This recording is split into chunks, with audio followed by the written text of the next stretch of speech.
हुनेसर जी के पिता के मुंह से इतना सुनते ही सेठ और सामू दोनों हक्के बक्के हो गए। सेठ ने थूक घोंटकर हुनेसर के पिताजी से पूछा कि क्या कहा आपने? हुनेसर जी ने मनी ऑर्डर भेजा है। सेठ की यह बात सुनते ही हुनेसर के पिताजी ने बिना कुछ बोलते हुए 100 के 8 नोट तथा मनी ऑर्डर वाला छोटा कागज का टुकड़ा जिस पर पता लिखा था सेठ के आगे बढ़ा दिया।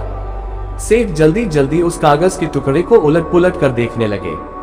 उन्हें कुछ भी विश्वास ही नहीं हो रहा था, क्योंकि मनी ऑर्डर के उस कागज पर जो लिखाई थी वह हुनेसर जी की ही थी और वह पैसा उन्होंने पिछले महीने ही उसी डाकघर से लगाया था जहां से सेठ और वे बराबर हर महीने पैसा लगाया करते थे। अब तो सेठ एकदम से घबरा गए थे, साथ ही सामू के चेहरे का रंग भी उड़ गया था। उन दोनों को समझ में नहीं आ रहा था कि यह क्या हो रहा है। तभी हुनेसर जी बोल पड़े कि कुछ भी हो पर भगवान ऐसा लड़का सबको दे। हम लोगों की बहुत ही सुध रखता है और हर महीने थोड़ा कम या ज्यादा मनी ऑर्डर जरूर कर देता है। इतना सुनते ही सामू बोल पड़ा कि काका, क्या पिछले महीने भी हुनेसर जी ने मनी ऑर्डर किया था? हाँ कहते हुए हुनेसर जी के पिताजी ने कहा कि अरे भाई हाँ, पिछले महीने तो उसने 12 रुपए भेजे थे। इतना सब सुनने के बाद आप लोग खुद ही सोच लीजिए कि सेठ और सामू किस परिस्थिति में होंगे। अचानक सामू अपने आप को रोक न सका और फफक कर रो पड़ा। सेठ से रहा न गया और वे सामू को चुप कराते हुए खुद भी रुआंसू हो गए। हुनेसर जी के परिवार वालों को कुछ भी समझ में नहीं आ रहा था कि आखिर अचानक ये दोनों रोने क्यों लगे। अब उस नीम के नीचे गांव के अन्य लोग भी एकत्र हो गए थे। सेठ ने थोड़ी हिम्मत करके सारी बात कह डाली। ये बात सुनते ही वहां खड़े लोगों विशेषकर महिलाओं में रोवन पीटन शुरू हो गया, पर अभी भी हुनेसर जी के घर वाले यह मानने को तैयार नहीं थे कि पिछले 4 महीनों से हुनेसर जी नहीं है।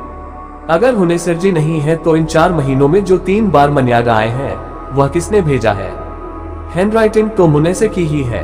अरे इतना ही नहीं, 2 महीने पहले उसका एक पत्र भी मिला था जिसमें उसने लिखा था कि बाबूजी कुछ जरूरी काम आ जाने के कारण 1 साल तक मैं घर नहीं आ सकता, पर मनी ऑर्डर बराबर भेजता रहूंगा। काफी कुछ सांत्वना के बाद हुनेसर जी के दुर्घटना की पुलिस द्वारा ली गई कुछ तस्वीरों और डॉक्टर की रिपोर्ट के बाद अंततः हुनेसर जी के घर वाले माने कि अब हुनेसर जी नहीं रहे, पर वह भी पूरी तरह से नहीं।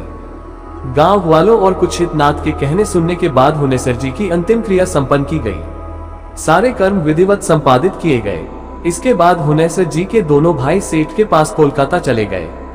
सेठ ने उन्हें एक कारखाने में अच्छे वेतन पर नौकरी दिलवा दी। इसके साथ ही सेठ हर महीने हुनेसर जी के परिवार के लिए कुछ पैसे मनी ऑर्डर करता रहा। खैर जो भी, पर अभी भी सामू को यकीन नहीं कि उसका पीछा करने वाला ट्रक कोई भूत चला रहा था और मरने के बाद भी हुनेसर जी अपने परिवार को मनी ऑर्डर करते रहे। खैर अब हुनेसर जी के परिवार को पूरी तरह यकीन हो गया है कि अब हुनेसर जी इस दुनिया में नहीं है, क्योंकि अब उनका पत्र मनी ऑर्डर आदि भी नहीं आता और इस घटना को भी तो काफी समय हो गए।